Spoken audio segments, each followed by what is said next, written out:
Hi, you're listening to Season 4 of the Baby Manual podcast, the podcast that helps new parents all over the world navigate the everyday challenges that arise when you have a young baby. This season will help you decide which pregnancy, baby, and toddler items you actually need, and which ones are a waste of time and money. I'm pulling on the knowledge of hundreds of thousands of new parents around the world, other pediatricians, doctor moms, the Academy of Pediatrics, breaking pediatrics news sites, all to give you the best information and recommendations that I can, because I know how overwhelming it can be. I'm your host, a pediatrician, a mom, and an author, Dr. Carole Keim.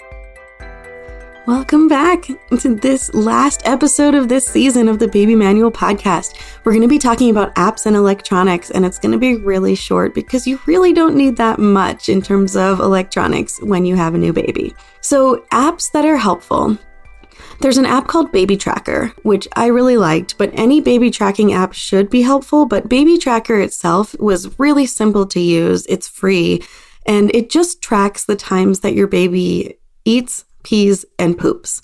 And it's real simple to enter those things in. You can share it between different family members. So like if your partner wants to add in things as well, I found that was really helpful for us to track how many times a day our babies were eating, peeing, and pooping to make sure that they were doing enough.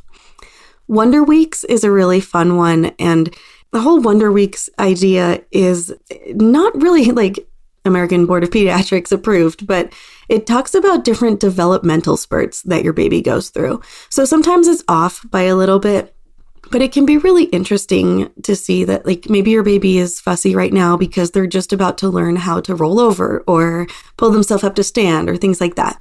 So that was really fun for me to look at to see, development-wise, where my baby was at. But don't get too nervous if your baby's not doing the things at the times that it says, because a lot of these things are not at an exact time in their life. But yeah, Wonder Weeks is kind of cool. If you're planning on doing baby-led weaning, the Solid Starts app is a paid one, but that one tells you how to do it safely. So that one is nice because it'll tell you basically how to cut up foods so that they're the right size and shape for different stages of development for your baby. So depending on whether they have teeth or not, and if they're able to, feed themselves or if you're feeding them.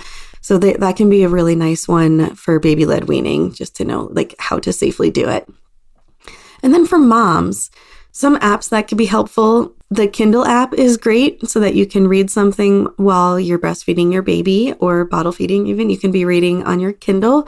So my book, The Baby Manual, which tells you just basically everything you need for that first year of life, I put it on sale on Kindle every Mother's Day and every Black Friday. So if you are wanting to get the Kindle app and get that book for cheap, then that is a great time to get that one.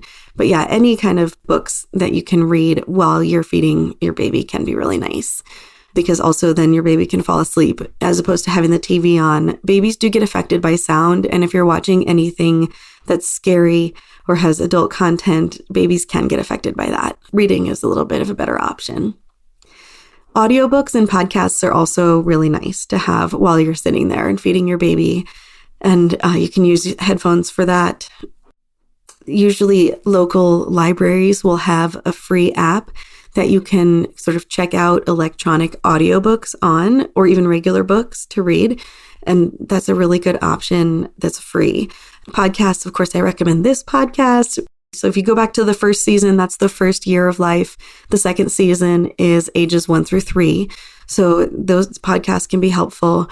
I also really like a podcast that is called Your Parenting Mojo.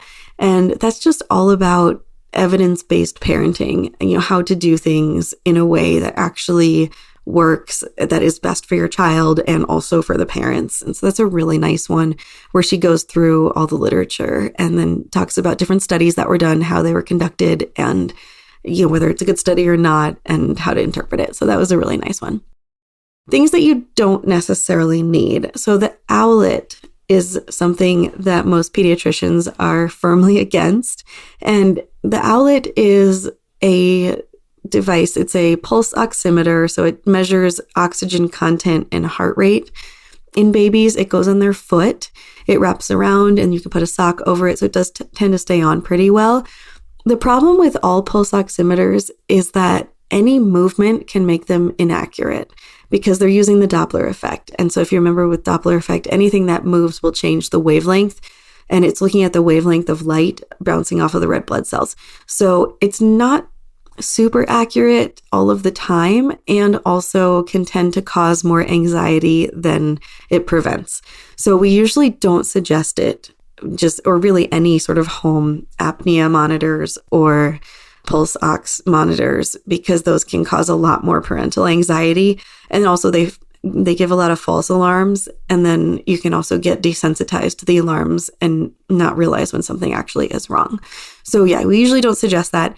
If you have a preemie that was sent home with a monitor, that's a different story. But for the general population, we don't suggest doing any pulse ox measuring of your babies.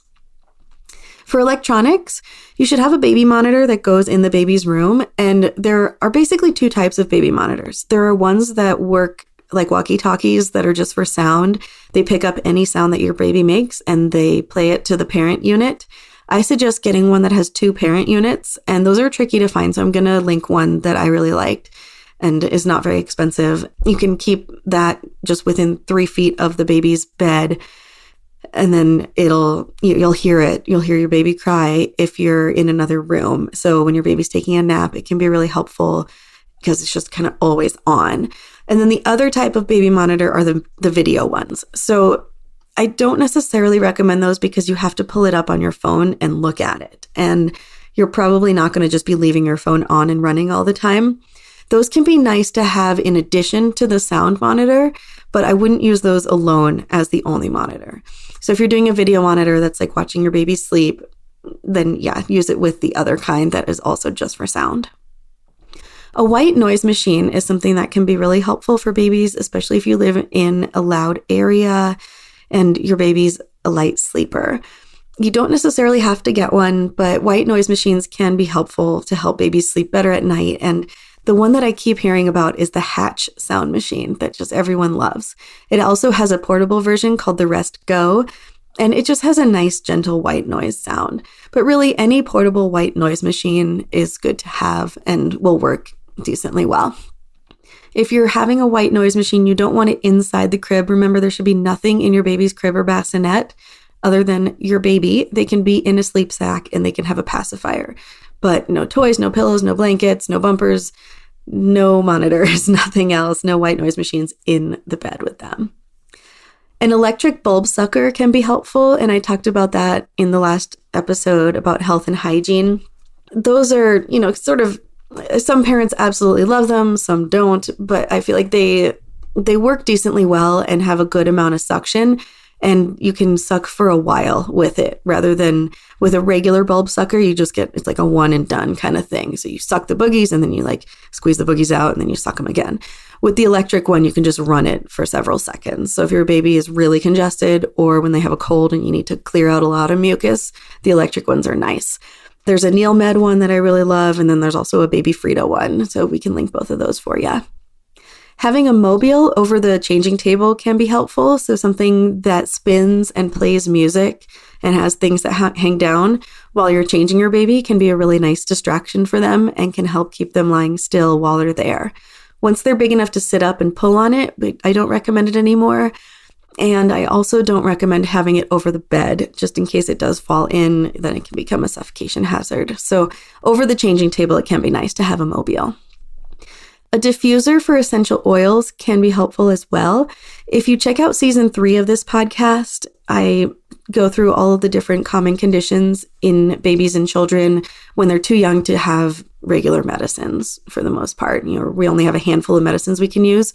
There are some essential oils that are actually helpful and backed by research for things like nausea and vomiting and respiratory infections. So I would just go through that season, and if there's anything that, any symptoms your baby is having at the time, you can listen to that episode about it and see which essential oils, if any, would be helpful for that.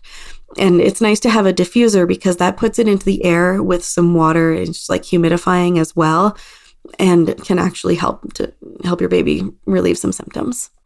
Things you don't necessarily need. You don't need special music for your baby. There was a while when Baby Mozart was a thing where They thought that listening to Mozart or other classical music could potentially make babies smarter. It has been disproven. So really, if you want some music playing in your baby's room, that's okay. But I'd say overall, I generally don't recommend letting them fall asleep to music. They usually will fall asleep better without it. You don't really need a humidifier, especially if you live in a humid area. If you're in a very dry area and your baby tends to get really congested, then a humidifier might be helpful. But what I don't like about humidifiers, you have to clean them very often because they can grow mold inside of them. And then also just having that extra humidity in the room can cause mold and mildew to grow in the room. And over the long term, that can actually increase their risk of getting asthma and respiratory infections. So humidifiers can be used occasionally, like if your baby's sick and congested, but overall, I'd say you don't really need a humidifier. A snoo bassinet is another electronic thing that you don't necessarily need. I've seen a lot of really mixed reviews on that. It's not considered fully safe by the Academy of Pediatrics because your baby is swaddled and strapped into it. The way that the snoo bassinet works is it makes shushing sounds and it lightly rocks when your baby's awake and moving, and it should help them to fall back asleep easier.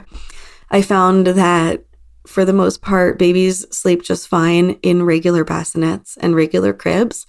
And I've seen a lot of people online say that their kid hated the snoo and that they actually slept better without it. And also that it's hard to wean them out of it for the ones that do sleep well in it and to then go to a still place to sleep. It does have an app that goes with it as well. But yeah, I'm not generally a fan. It's also extremely expensive. If you are using one, it's okay. It's okay for you to keep using it. But if you have not yet bought a bassinet, then I usually don't recommend going for that one just because of all those reasons. All right, so that's it for apps and electronics. Really short and sweet. Next season, I hope you'll join me. I'm going to start interviewing some pediatric subspecialists and ask them questions about their specialty, the most common things that they see and treat, most common reasons you would get sent to a specialist, things that your primary care doctor might do, might ask, might check before sending you to a specialist, and even some things that you can try at home before deciding you really need specialist care. So come back, stay tuned, subscribe to this podcast if you haven't already, and you'll catch all those episodes as soon as they come out. Have a great day.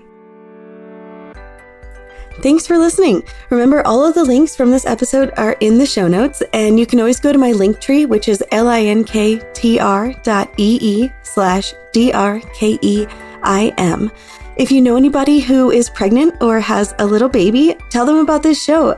Maybe they would like to listen to this podcast. They might find something helpful in here.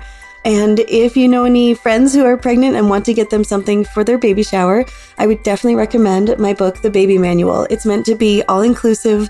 Really, all the questions that arise in the first year of your baby's life are in that book. So Baby Manual is also linked in the show notes and on my link tree. Have a wonderful day.